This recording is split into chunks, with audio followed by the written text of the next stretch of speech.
Yeah. Hey. Tapos na. Veil, we are done.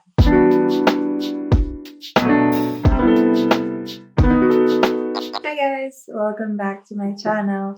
So for today's video is actually a new segment on my channel and it's called Hot Chocolate Chats. This segment is basically me talking about something or whatever while sipping on my hot chocolate. For today's video, I'm actually answering questions that you guys asked on Instagram. I'm going to read your questions and answer them while I sip on my hot chocolate. Let's start it.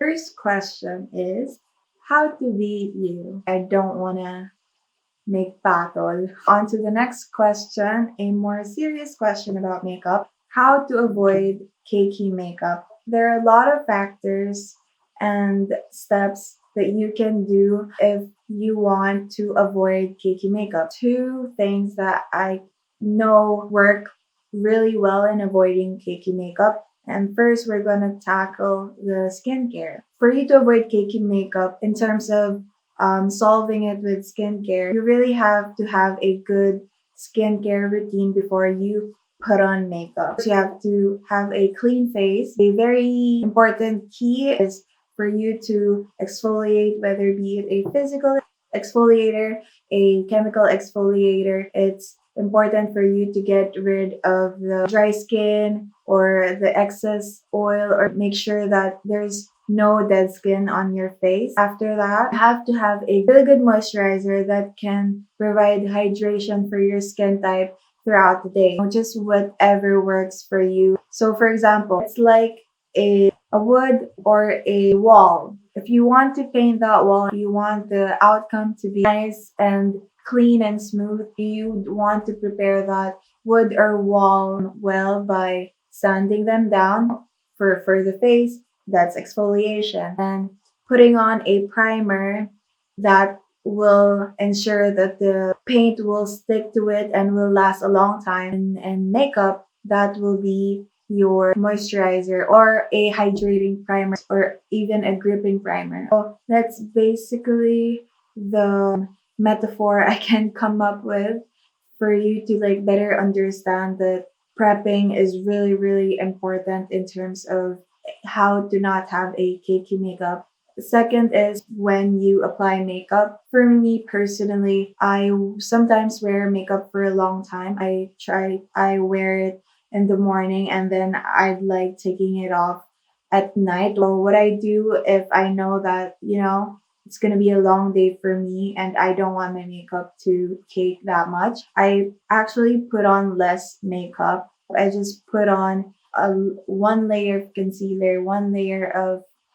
even foundation, sometimes blush on or whatever, because if you have that thin layer of makeup, it tends to last longer and it tends to look fresher at the end of the day. You will definitely avoid the cracking that happens around your nose or your smile lines or under the eyes. That will less likely happen if you have a thinner layer of makeup. So that's, from experience, that usually works for me because I rather my makeup to fade away nicely than my makeup to be cakey at the end of the day. I think the most important step for you to avoid cakey makeup, especially if I'm doing a heavier makeup, whether it be on a client or for myself, I really put on a face mask. I take off the mask, I let it dry down for maybe 15 minutes, and then that's when I do the makeup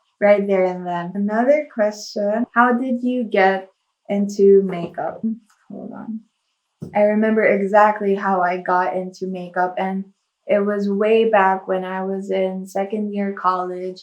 I was hanging out with my friend Leah at their house. We were pretty new in our friendship, so she was, showing me stuff that she's interested in, and then she pulled out her makeup. And then I remember I was like, whoa, that's a lot of makeup. Her mom's friend is in the makeup industry, and that's why she had a lot of makeup. In that moment, it brought me back to when I was a kid. I remember that I'll like sneak into my mom's bag and find like a lipstick or like a powder. I remember specifically lipstick, and it's like a shade of pink or like purplish pink. And then I put it on me. I actually got turned off because it didn't look good on me. When I was a kid, I was like, oh, it's this does not look make me look pretty. So going back to when Leah was showing me her makeup, I had a connecting moment or like a light bulb moment where I was like, why don't I try getting into makeup? I've always wanted to be into art. Like growing up, I never actually had a chance to explore that because I was more focused on the, academic. I guess it was just that, oh, I'm, I think I want to do that. And so that's how I got into makeup. So she asked, "Do you like if your makeup is scented?" The idea of it is nice. Putting on fragrance on makeup makes the whole putting on makeup experience more pleasant for the consumer. If I really think about it, I don't want scent on my makeup because they use a lot of fragrance that's not really good for your skin. My final answer would be no, thank you. Another question is, do you plan on getting a sister or brother for bagel? Love that question because I love talking about my doggy. We are actually talking about it because Bagel has a girlfriend. Her name is Daisy. We met Daisy last year, and Daisy's parents wanted her to be pregnant. Their choice is Bagel because they like bagels. So we are trying to get Daisy pregnant around February. Kian and I are still talking about it because if you are a beagle owner, you know how hard it is to like train them or take care of them because they're pretty high maintenance in terms of their energy. We're just basically trying to weigh the pros and cons. I would love for Bagel to have a playmate. So that would be basically his son, because if ever we get, I would like it to be a male. So hopefully we will have one, but if not, I'm sure it's for a good reason. Next question is, when you were still flying, what was your favorite destination? My favorite destination when I was still a flight attendant would definitely be Japan. I love everything about Japan.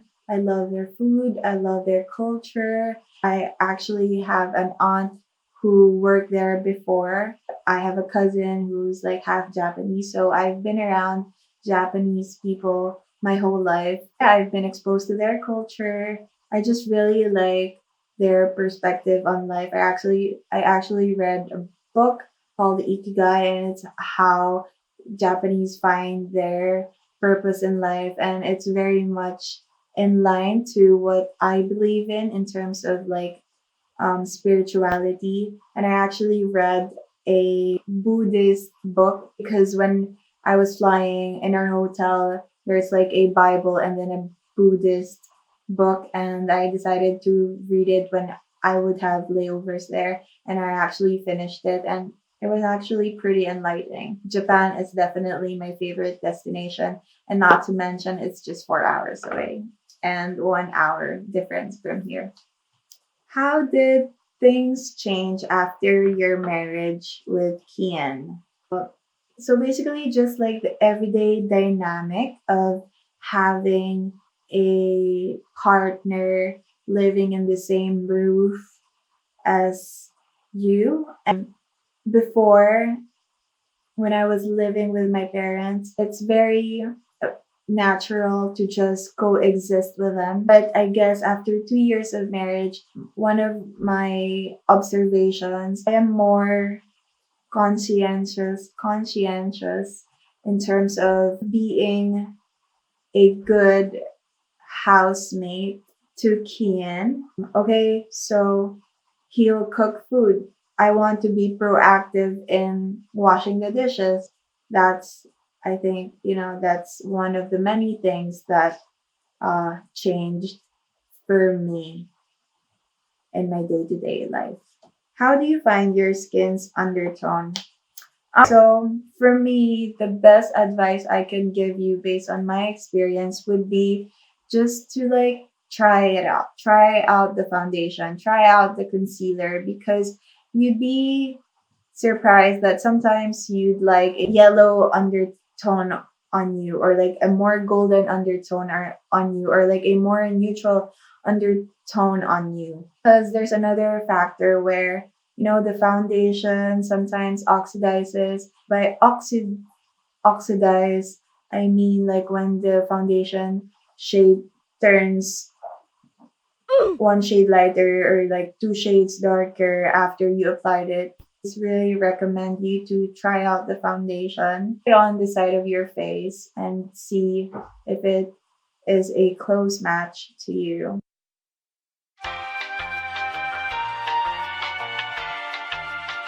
For Asian skin tone, I think it's usually yellow and golden undertone, and sometimes there's like neutral undertone that I encountered when I was doing makeup. The next question is, what's the best part of being married?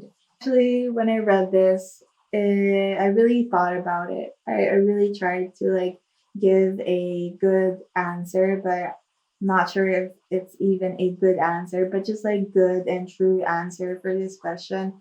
And I really think that the best for me personally in my 2 years of marriage, it's not that it's not it's not that long yet for me to have a really deep wisdom on marriage.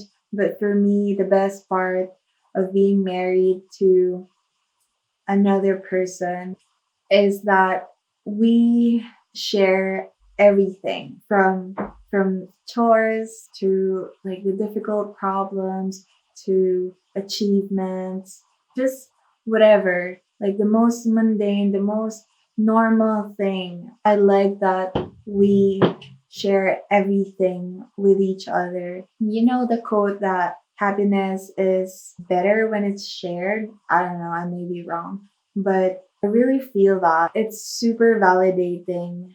Even if, it's okay, like I can validate my own, but it feels good to have my experience validated by the person who means the most to me. If he's happy because I am finally not breaking down every day, it's just amazing to have everything celebrated with another person, whether it be a milestone or like a struggle. It's just a safe feeling of no matter what happens, there's this one person who would really try their hardest to understand you, to understand where you're coming from all the time, and will actually, put in the work and effort of trying every day with you. I think that is the best part of marriage, is just that I have a lifetime teammate who I can share every single thing with. So, yeah. How do you deal with things not going your way in your life after planning it? Try to deal with it very slowly. I like taking my time with almost everything, whether it be decision making, whether it be making my food, whether it be eating. That's just my standard way of living. It's just slow. And so, how I deal with things not going my way is that I try to know the stages that you have to go through when you are dealing with a loss. First, like denial, acceptance, I think there's like five steps to that. And I think I really go through all of those steps If I did go through those steps, those times are the times that I've dealt with things better. For example, my plan for my flight attendant career was to have at least 5 to 10 years of experience. I wanted to go back to makeup. And so, of course, that didn't happen. 2 years in, I got sick. My plan didn't work out. And so, how I dealt with it is that actually, it took me a year to move on. At first, I was like in denial that it was happening to me, but I grieved about it. Whenever I see a plane flying over our house, I'd I'd feel hurt. I'd feel sad about it because I was thinking what could have been, regrets, grieving. And then I was just like, after that, I think I was just angry. Not sure if this is the actual order of the grieving process. I got angry and then I learned how to accept it. I'm finally able to let that go completely without questioning what ifs, what could have been. For me, that's the best feeling in the world, is that to really close a chapter in your life that does not work for you anymore and be completely done with it. Yeah, for me, it's such a good feeling if I'm able to go through those stages of really fully accepting things if things don't go my way. And it's definitely slow. It's something that works genuinely for me. So that's how I deal with disappointments. That is the end of our hot chocolate chat because I'm also out of hot chocolate. Thank you so much for those who sent in their questions for me to answer. Don't forget to subscribe if you want to follow me. That's it for today. Thank you so much for watching. Bye.